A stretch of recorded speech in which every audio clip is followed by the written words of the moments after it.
बैठो माता की वंदना झोंको गोर जी।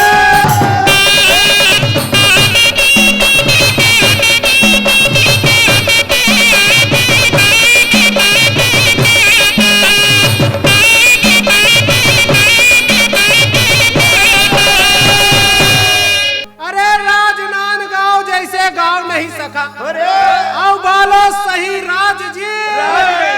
अरे वृंदावन सही बन नहीं और जगन्नाथ जैसे धाम जी।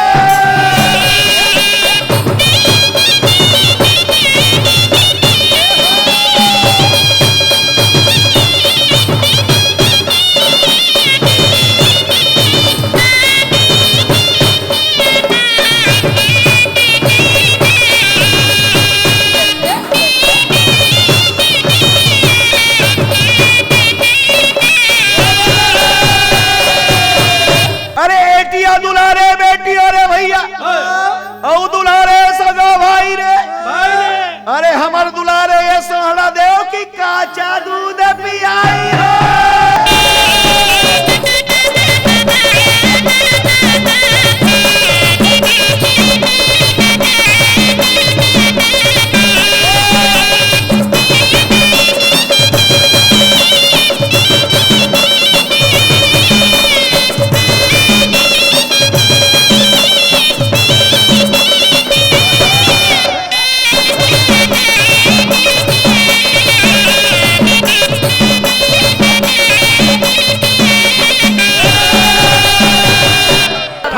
देव के सुमरन करियो रे भैया और गौरा के लियो नाम रे।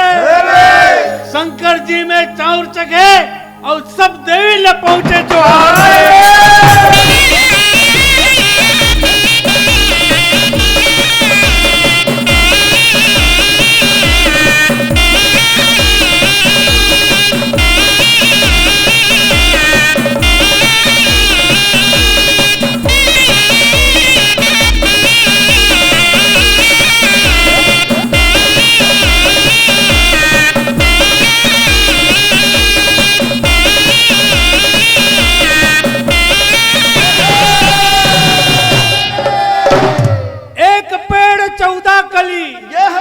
निकले धरनी फोर है खोजे में सदगुरु नहीं मिले।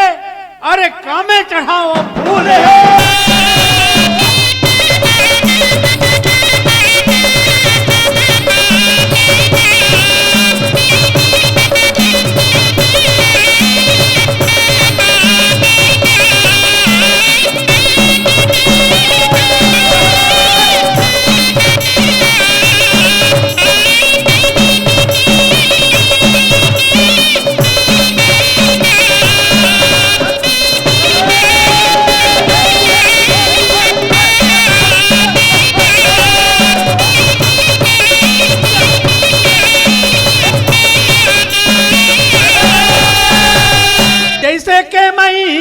देबो देबो जय हो कैसे के देबो आशीष अनधन तोरे कोठा भरे जय हो तुम लाख बरी से।